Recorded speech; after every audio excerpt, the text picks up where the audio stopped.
이렇게 결심을 한 건 무언가를 결단을 내렸다. 어떻게 하겠다. 딱 구상을 했다고 봐야 되는 거죠.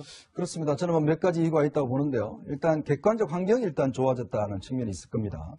일단 문재인 대통령의 지지율이 일단 좀 하락 국면이고 또 자유한국당도 이제 어느 정도 좀 회복되어가는 국면 아니겠습니까? 이제 그런 상황에서 지금 나서지 않으면 상당히 나서기가 힘들다라는 아마 본인 생각이 있었을 거예요. 왜냐하면 이 전당대회라는 것들에 나서지 않으면 다음으로 대권을 가기는 굉장히 어렵습니다. 왜냐하면 당내에서도 자기 세력도 없을 뿐더러 계속 뭐 꽃길만 걸을 거냐 뭐 이런 비판들이 있을 수가 있거든요. 네. 아마 그런 측면에서 이제 했을 가능성이 있고 아마 지난번 원내대표 경선에서 나경원 원내대표가 당선되는 걸 보고 가능성이 있다라는 판단을 한 것 같아요. 왜냐하면 기존까지만 하더라도 뭐 친박들이 거의 이제 힘이 없다라고 판단을 했는데 아마 그 선거를 보면 사실 친박들이 다시 뭉칠 수 있겠구나. 뭐 그런 판단을 좀 내린 것 같아요. 더군다나 비박계라든지 복당파라든지 이 세력 자체가 아직까지 당의 주류가 되기는 굉장히 좀 역부족이지 않습니까? 아마 그런 어떤 세력 관계 또 이제 확인한 것 같고 그렇다고 본다면 궁극적으로는 아마 저는 뭐 황교안 전 총리는 이제 대권을 겨냥하고 있다고 봅니다. 그 중간에 그래도 당내의 어떤 세력을 장악을 해야 되기 때문에 이번 전당대회를 하지 않으면 사실은 내년 총선에 공천권을 행사할 수가 없지 않습니까? 아마 그런 포석도 깔려 있는 것 같습니다. 네, 교수님 보면은 황 전 총리가 당권 도전에 대해서는 사실 머뭇거렸는데 지난 6일에 한번 보면 이 광화문 대통령 시대 공약이 이제 백지화됐을 때 또 약간 쓴소리를 한 적이 있었어요. 몰랐다면 심각한 것이고 알고도 공약했다면 국민을 기만한 거라고 했는데 그렇다면 이게 뭐 아직 당권에 대한 발표는 안 했지만 조금 몸풀기를 할 수 있다라고 해석할 수 있을 것 같거든요. 충분히 그렇다고 보여져요. 그러니까 처음에 책을 만들고 본인이 출판 기념회를 했잖아요. 대화도 하고. 거기서부터 저는 또 그리고 페이스북이나 SNS를 통해서 본인이 정치적 메시지를 계속 던지고 지금 말씀하신 그 메시지도 즉각적인 정치적 어떤 행위라고 볼 수 있지 않겠습니까? 그러면 결국 황교안 전 총리 같은 경우에는 여러 가지 계속 간을 봐왔을 가능성이 있다. 저는 그렇게 봅니다. 황교안 전 총리가 잘 아시는 것처럼 관료 사회에서 계속 커온 분 아니겠어요? 한 번도 정치 현장에 뛰어오신 분 아닌데 그러다 보니까 여러 가지 아마 생각을 했을 가능성이 있고 주변의 얘기도 많이 들었을 거예요. 그리고 지금 나서지 않으면 더 이상 이제 정치에 대한 어떤 기회는 없을 수 있다라는 그런 위기감이 있었을 것이고 또 아까 뭐 이현정 의원도 분위기 얘기했는데 지금 자유한국당 입장에서는요 특별히 뛰어난 어떤 지도자가 없어요 현재. 그리고 국민적 신망이나 지지를 얻는 사람들 물론 제가 황교안 전 총리 개인적인 이제 뭐 의견이 그렇죠. 그런데 이제 제 개인적인 의견이지만 황교안 전 총리가 어쨌든 지지율 면이나 이런 면에서는 뭐 그 보수 진영에서는 가장 지지율을 많이 좀 얻고 있는 상황이고 이런 상황이다 보니까 본인이 들어가서 어느 정도 활동할 수 있는 공간이 생겼다고 판단했을 가능성이 있습니다.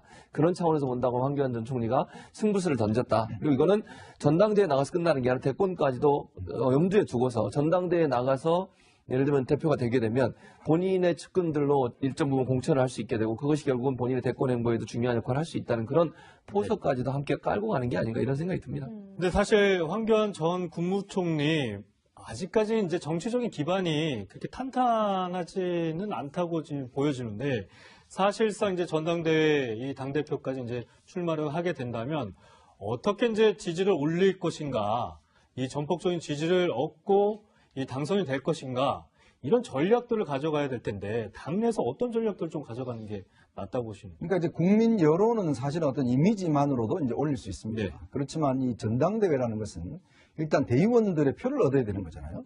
그리고 또 의원들의 마음을 사야 돼요. 그렇지 않으면 사실 이게 지금 판판이 실패하는 경우가 많았거든요. 예전에 보면 어떤 대중적 인기만 가지고 사실은 이렇게 당내 선거에 나섰다가 실패한 분들이 꽤 많습니다. 그 이유가 뭐냐 하면 결국 친화력의 문제거든요. 사실 이게 공직자 출신 분들이 제가 이렇게 경험적으로 보면 정당에 와서 실패하는 이유가 뭐냐면 일단 친화력이 굉장히 떨어집니다. 황교안 전 총리 이미지를 봐도 뭐 친화력보다는 강직한 이미지가 조금 더 강하죠. 근데 문제는 그거는 이제 국민적 여론은 좋을 수 있는데 문제는 당내에서는 별로 그렇게 통하지 않는다는 거거든요. 결국은 당내에서는 사람들과 접촉하고 또 그 사람을 설득할 수 있는 능력, 그다음에 어떤 계보라든지 이런 걸 만들 수 있는 게 즉 자기를 위해서 희생할 수 있는 사람들을 만들 수 있는 능력. 저는 그게 굉장히 중요하다고 보거든요.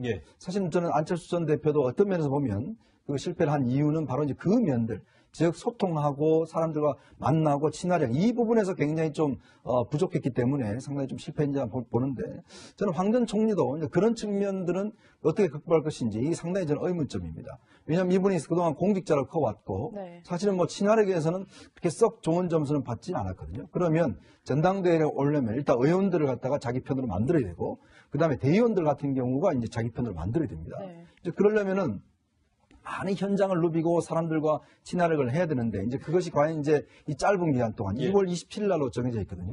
그러면 지금 뭐 들어간다 하더라도 불과 한 달 조금 넘게 전국을 다 누벼야 돼요.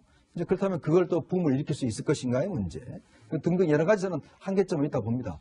그렇지만 어쨌거나 외부에서 이제 온 새로운 사람이기 때문에 새로운 사람에 대한 또 기대 심리는 있거든요. 당내에서. 그래서 하나 그런 것들이 또 플러스가 된 측면도 있을 수가 있을 겁니다. 사실 이현정 의원님 말씀을 들어보니까 이분이 갑자기 생각나는데 반기문 전 총재 같은 경우는 이 국민적인 지지를 엄청 얻고 이 정치에 시작을 했다가 얼마 못 가서 이제 사실상 좀 주저앉은 측면이 있잖아요. 반기문 전 총재하고 이 황교안 전 총리를 좀 비교를 한다면 어떤 강점과 약점이 좀 있다고 보세요? 그러니까 이제 반기문 전 사무총장은 정책 이미지는 굉장히 좋았죠. 여러 가지 또 국제적인 명성도 좋았고. 그렇지만 저는 정치인들은 근육을 두 가지를 갖고 있는데요. 하나는 그냥 신체 근육과 정치 근육이 있어야 돼요. 이 정치 근육이라는 게 뭐냐면 어떤 쏟아지는 비난에 대해서 견딜 수 있는 능력이 있어야 됩니다. 자기로부터 여러 가지 비난과 비판, 그다음 이런 것에 대해서 이 견딜 수 있는 능력이 있어야 되는데 그런 면에서는 사실 반 전 총장은 정치 근육은 없었다고 볼 수가 있죠. 몇 번 이제 공격이 들어오고 주변에 사람이 안 모이니까 이제 바로 포기하시지 않습니까? 그러면 본다면 황 전 총리의 그럼 정치 근육은 얼마나 될 것인가? 아직 검증된 바는 없습니다. 과연 이분이 그동안 외부에만 있었기 때문에 정치에 한 번도 본인의 힘으로 선거에서 승리해 본 적이 없거든요. 그러면 와서 과연 그럼 어떻게 할 것인가? 근데 지금 당내 의원들 이야기 들어보면 좀 이렇게 마음을 선뜻 주기가 좀 그렇다는 측면들이 있어요. 일단 몇 번 밥을 같이 먹고 하더라도 이 사람이 정말 내가 따를 수 있는 보스인가? 라고 하기에는 뭔가 좀 벽이 있다는 느낌도 있다는 이야기를 많이 듣거든요. 그러니까 그런 것들을 깨트리는 게 저는 굉장히 중요할 거라고 봅니다. 와서 정말 이 사람을 우리의 대표로 내가 섬길 수 있구나. 내가 따라갈 수 있구나. 라는 신념을 주는 게 중요한데 이 초기에 한 몇 주 정도가 저는 굉장히 중요하다고 봐요. 그런 걸 어떻게 보여줄 것인가를 좀 세심하게 생각해야지. 그렇지 않고는 사실은 예전에 공직자 출신에 이 들어온 분들의 실패를 반복할 가능성도 저는 있다고 봅니다.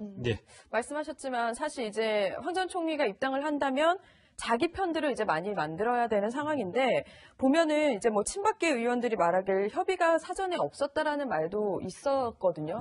벌써부터 이제 이런 의견들이 나오고 있는데 입당을 한다면 친박과 TK 그 간의 결집으로 가는 건 아닌가라는 생각이 들어요. 그 비박 간의 이 대결 구도가 조금 더 심각해질 수 있다라는 전망도 나오는 거죠. 그럴 가능성도 있죠. 그러니까 어쨌든 황교안 전 총리는 박근혜 전 대통령 때 마지막 총리를 했고 권한대행까지 했잖아요. 그러면 이제 박근혜 전 대통령 탄핵에 전혀 무관할 수 없는 그런 이미지가 있습니다. 그런 상황에서 보면 친박 입장에서는 어쨌든 자기들의 목소리를 대변해 줄 수 있는 인물로 볼 수 있죠. 왜냐하면 지금 황교안 총리가 법무부 장관 국무총리 하면서 박근혜 전 대통령 시절에 엄청나게 오랫동안 그 공직에 있었어요. 그럼 박근혜 전 대통령의 어떤 의중이나 이런 부분을 잘 아는 분으로 이해가 되고 있잖아요. 그럼 친박 입장에서는 지금 현재 본인들이 내세울 수 있는 어떤 그 카드가 없는 상황이라고 하면 다시 헤쳐 모일 가능성이 있다. 물론 지난번에 나경원 원내대표를 지지하고 나서 여러 가지 논란이 있긴 했습니다만 그럼에도 불구하고 공천권을 쥐고 있는 다음 차기 대표를 뽑는 데 있어서는 본인들의 이익을 실현하기 위해서라도 정치적으로 이합집산이 일어날 가능성은 충분히 있다고 봅니다. 그러면 만약에 저는 이제 이현정 의원이 아까 이게 근육이 필요하다고 그랬는데 그런 신뢰를 줘야 돼요. 황교안 전 총리가. 그러면 친박들에게 내가 확실하게 그런 걸 책임져 주겠다. 또는 내가 이렇게 해서 이렇게 친박의 세력을 모아주겠다. 뭐 이런 메시지가 있어야 되는데 그걸 과연 할 수 있을까 하는 부분은 또 다른 문제라고 보여요. 저분이 갖고 있는 성향이나 태도를 보면 정치적인 수사나 정치적으로 사람들을 끌어모으는 능력은 아직까지 검증된 바가 없기 때문에 지금 본인이 원하는 것처럼 친박과 TK를 묶어서 다시 보수를 일으켜 세우려는 그 어떤 생각과 의도랄까요? 이런 부분들이 실현될 수 있을지는 본인의 능력에 달려있다 이렇게 보여집니다. 네, 어쨌든 이제 황 전 총리가 나선다면 결국 여러 가지 이 당내 대결 구도가 크게 변할 것 같은데 이 범보수 진영의 대선 주자 중에서 단연 이 가장 1위, 선호도 1위를 기록을 하고 있는데 한 설문조사 결과 내용입니다. 바로 뒤이어서 이제 오세훈 전 시장 그리고 유승민 전 대표나 홍준표 전 대표가 거론이 되고 있는데 사실 이 한국당 내에서 오세훈 전 시장이 이제 입당을 작년 말에 했었죠. 그러면서 자기 대권 주자로 이렇게 떠오를 것이다. 그런데 어쨌든 지지율이나 선호도 면에서 이 황 전 총리를 앞서지는 못할 것 같다라는 생각이 들면서 오세훈 전 시장이나 그리고 또 여기에 맞춰서 지금 뭐 유튜버로 굉장히 적극적으로 활동을 하고 있는 홍준표 전 대표는 어떤 생각을 가지고 있을까 좀 궁금하기도 하거든요. 네. 오세훈 전 시장 같은 경우는 뭐 제가 볼 때는 아마 분명히 나설 겁니다. 예. 지금 뭐 사실 매일 지금 국회의원회관을 돌고 있거든요. 네. 의원들을 수시로 만나서 이제 돌고 있고 사실은 지난번 저는 나경원 전 원내대표 선거 분석을 친박의 승리다라고 분석하는데 저는 그렇게 보진 않아요. 그 아마 선거의 승리는 초재선의 승리다라고 저는 보고 있거든요. 네. 왜냐하면 그 초재선들이 이제 과연 그러면 어디로 갈 것인가에 대한 문제를 가지고 사실 나경원 원내대표 가지고 있는 나경원 대표 원래 친박이 아닙니다. 네. 그리고 또 탈당하지도 않았고 아마 거기에 좀 무게를 실어준 것이다 보거든요. 그렇기 때문에 과연 그러면 친박이 다 모일 것이냐 저는 그렇게 보진 않아요. 예. 왜냐하면 친박의 후보인 정우택 의원 같은 경우도 굉장히 열심히 뛰고 있습니다. 오래전부터 사실은 대표를 뛰고 있거든요. 그러면 저는 아마 이 후보단이라는 그렇게 쉽지가 않을 걸로 봐요. 네. 그런 상황에서 친박의 어떤 표가 분산된다라면 이거는 뭐 결집력이 떨어지는 거죠. 그렇죠. 지금 오세훈 시장 같은 경우도 보면 지금 이제 사실은 오랫동안 당을 떠나 있다가 들어온 측면이 있지 않습니까? 네. 그런 측면을 본다면 여러 가지 좀 한계점도 있죠. 그렇지만 오세훈 시장이 전 시장이 가지고 있는 어떤 젊음의 이미지라든지 또 어떤 그 예전에 이제 선거법을 통과시킬 때 어떤 그런 이 오세훈 선거법을 통과시켰지 않습니까? 네. 예. 이제 그런 어떤 이미지라든지 그런 것도 좀 작용할 수가 있을 것 같고. 근데 이제 문제는 이제 홍준표 전 대표예요. 과연 나서겠느냐라는 문제.